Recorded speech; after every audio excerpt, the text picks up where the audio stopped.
Today I want to have a conversation with the younger millennials and the Gen Z men who tune into this channel, even if it's just for this particular message.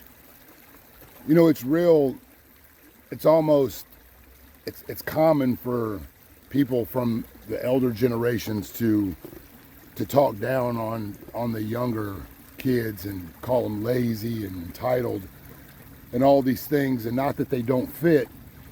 I just think that it's very convenient that the adults who throw these tags around never stop to consider how and why these children have ended up this way.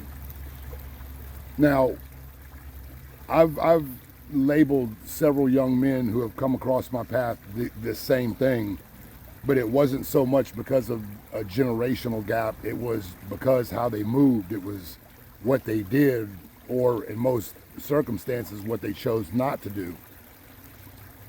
But right now, I think probably more than even during the times of the Great Depression, young men feel a sense of hopelessness, helplessness.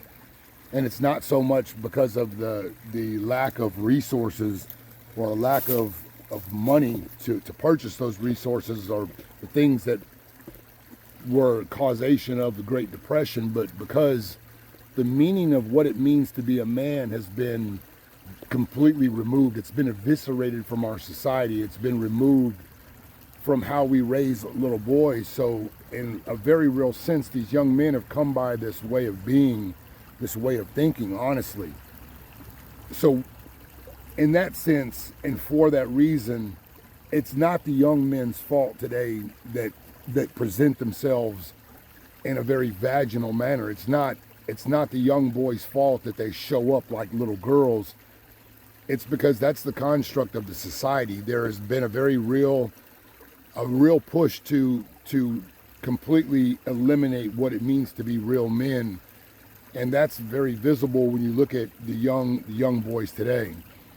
And it's not limited to their actions, but just physically. It's not the same thing as young boys were when I was a kid, but there's a reason for that.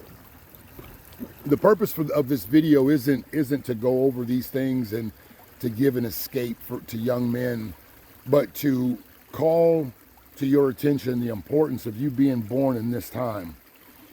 A lot of times, you know, all the time they refer to the World War II generation as the greatest generation, and that's because based on the industrial needs, the needs of those who control the resources and the money of this country, they needed those young men to sign their name on the dotted line and go do the same thing that young men have been encouraged to up until recently, and that's to go sacrifice their lives with the idea that they were doing so for American freedom. Well, that's lost its honor, because we've learned that pretty much every single conflict that we've been involved in was orchestrated for the means of the same people who pull the strings today. And so they removed that, which was the only thing in our culture that really gave young men in this culture a rite of passage from boyhood to manhood. Then they removed the family. So now we've got young girls and women moving like men, providing for themselves. So the whole idea of having a family, from no-fault divorce, women being able to impregnate themselves or get themselves impregnated by a man that they have no desire to raise the child with and be rewarded for this. All of these things have served to erode masculinity and erode young men's idea of what it means to be a man, and give them an idea of what it is to shoot for. As a 53-year-old man, looking back at my experience and listening to young men share their experience today, my heart goes out to them, because on a very real level, when you look at just the surface level of everything that they're told, everything that they're shown, it really truly does look hopeless. And on that level, on a fundamental worldly level, I understand the apathy. I understand the angst that these young men feel. But as an elder man and as a spiritual man, I see this conflict that has served to has sought to make young men in this country weak, to make older men weak, and not basically slaves to technology that was supposed to free us. All of our vices, all the things that make us weak are easily accessible to us, and we have been so consumed with shiny lights, bread and circuses, and all the entertainment that we forgot to raise our children. And now, when you look at the way things are going, with all of the alphabet weirdos going after kids, and a bunch of the programming being on that we see on television being very clearly demonic, not even veiled thinly. It is openly and just outrightly demonic and evil. It's very, very simple to see what's going on in our society and the world today. This is not a war of Democrat versus Republican, black versus white, or any of the other wedges that can be formed.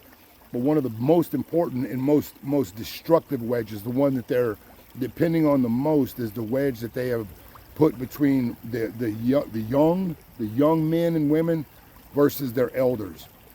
The difference, I think the biggest difference between the way I was raised and the way kids are raised today, is we were raised to have respect for those who were older than us. Even if they were a bum on the street, we were raised to have respect for these people for the simple fact that they were our elders. Now, we weren't raised to celebrate them or make excuses for them, but we were raised to be respectful of our elders. And when somebody that was older than us was speaking to us, we were expected to listen. Now, were we expected to do what they said? Only if it was right. But there was a clear hierarchy of power, and the youth respected the elders. The youth appreciated when somebody that was older than them took the time out to try to teach them and talk to them and make sure that they understood. Today, the young people think that they know better than their elders. They think that they're more enlightened about history. They believe all the things that communism teaches the children, and that's the biggest wedge, because that's going to be the army used by these people to completely ruin our country. That's where this message comes into the young men who watch this channel. Many of you have come to these spaces because you have faced the reality of world, and you've taken the red pill about how things truly work. Some of you have come by that pill by way of women. Some of you have come by that pill by the way of whatever it is in your own particular view of the world, your own particular matrix of this world. That's the way you view things. Many of you are apathetic and don't see any hope for the future. And I'm here to tell you that has been by design. Because a weak, hopeless young man is easy to conquer. He's easy to control. He's easy to manipulate. But when you have strong young men who have a focus, who have determination, who have values and morality that they stand on, when family means something, when honor of country means something, but most of all, when you have a true spiritual connection to what really governs us, to who really gives us our rights, that population of young men is hard to deal with. They're almost impossible to control because they move by what's right. So my point of this rant is this. I would argue that the young men who grow up today have it much harder than those who grew up in the greatest generation, because they have it so much easier. Your comfort, the ease in which everything comes to you, the way that your world has been bubble wrapped and designed so you don't lose, so your feelings don't get hurt. All of these things that have been taught to you, the things that have made you soft like a box of kittens, all of these things are societal, cultural constructs that have been carefully designed to make you exactly what you are. So to continue to prostrate yourself, to bend the knee, and to kiss the ring of these tyrants is only you not only participating in facilitation of your own slavery. This is my message to the younger millennials and the Gen Z young men. You were born in this moment for a reason. You were born in this moment to fight the most important fight that we have seen as human beings. This ultimate battle for the soul of this planet. You are warriors in the most important battle we have ever seen. So it is incumbent upon you guys to understand what you are, who you are. You have been lulled into a slumber. You have been taught to believe that you are much lesser than you are. But you guys have greatness within you that has been tamped down to the point where many have chosen to simply check out. It's time for you young men to realize your power. Start standing against things that you inherently know are wrong. Start marching towards the path of finding out what type of man you truly are. I believe that if this country, if this world, if this planet is to survive, it's going to be the young men of the younger millennial and the Gen Z. These are the young men that are going to rise up. Because if they don't, we're all going to fall. This is your call, young men. Wake up and become the warriors that you came here to be.